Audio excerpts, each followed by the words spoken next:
Greetings, this is Purple H back with you once again, and it's such short notice. This is a follow-up video to a video I've not long uploaded called Bark at the Moon. And yeah, thank you, Xana Creations. You commented on Bark at the Moon, and as I was replying to the comment, a few cogs in my head started to turn, and I think I've come up with the reason, or at least a reason.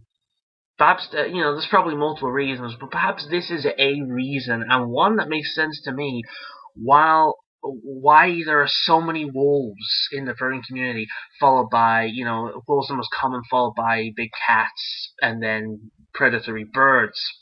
At least in my experience. So, here we go. Look at the eyes of a wolf. Look in the eyes of a wolf.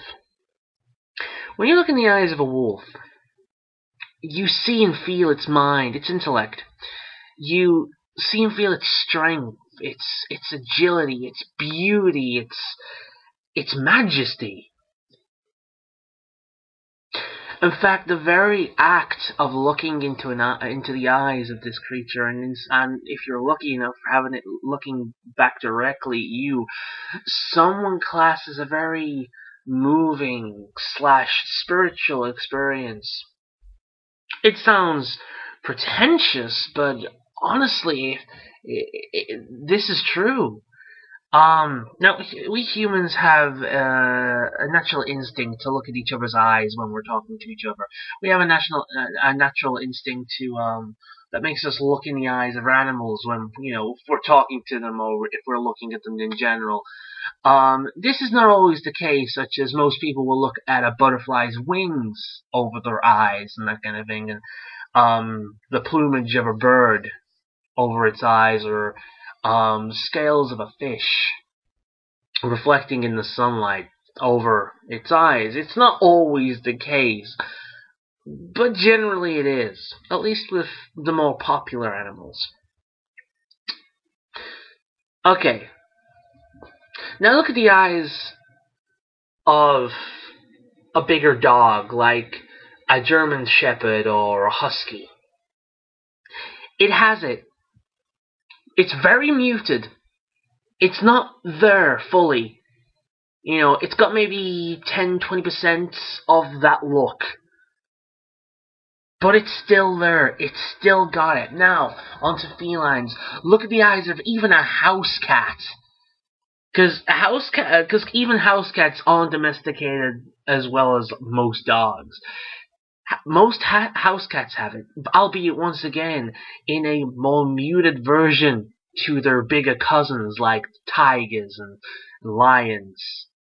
You can see it, can't you? Look at this image. You can see it. Now look at the eyes of a more predatory bird like an eagle or an owl. It's there. That same majesty, that same intellect and power and just weird, emotional, just awesomeness that you get from just looking into the eyes of the animal. Maybe it's just me. Maybe it's because I am a nature lover. I am the kind of person to look at this kind of thing and just feel awe-inspired because I just love nature that much. But maybe you get it as well.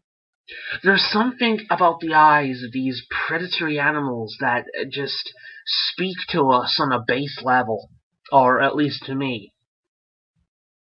Now think of the animals that show up in media a lot of the times. Wolves show up all the time, followed by, big cats like lions and tigers, and if it's a bird, it's generally going to be something like an eagle or an owl. Maybe a hawk.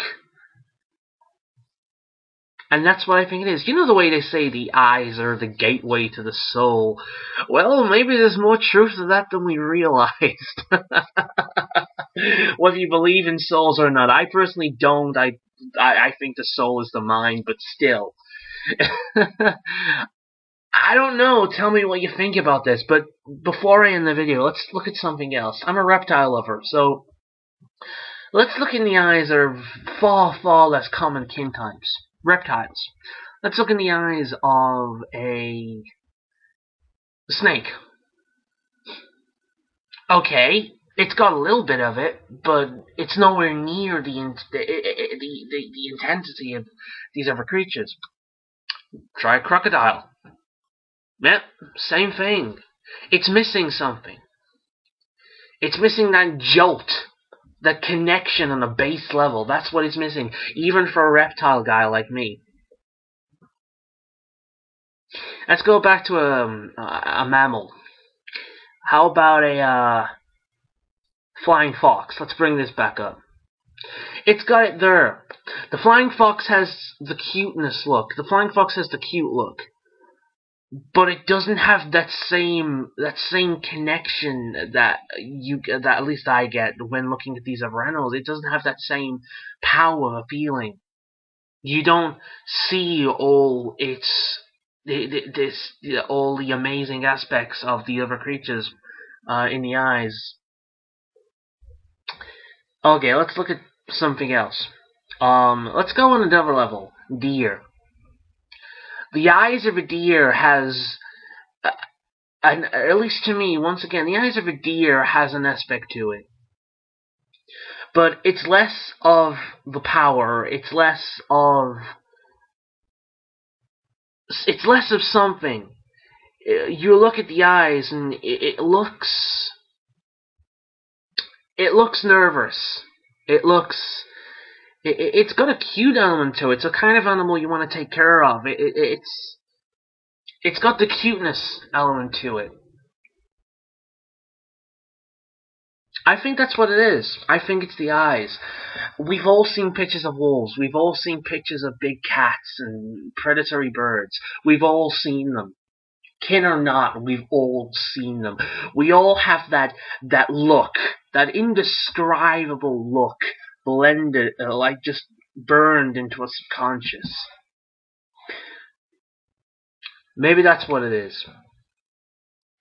I mean, as I'm speaking about it, it sounds kind of pretentious, but maybe that's what it is. Everyone loves wolves, everyone loves tigers and lions and eagles and owls. We all love these creatures.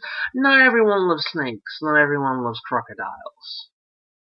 Not everyone loves deer. In fact, some people like to shoot them for sport. Because they're douches. But I think that's what it is. So, tell me again. What do you think of this? Because I think it's all in the eyes. I think it's all in the eyes.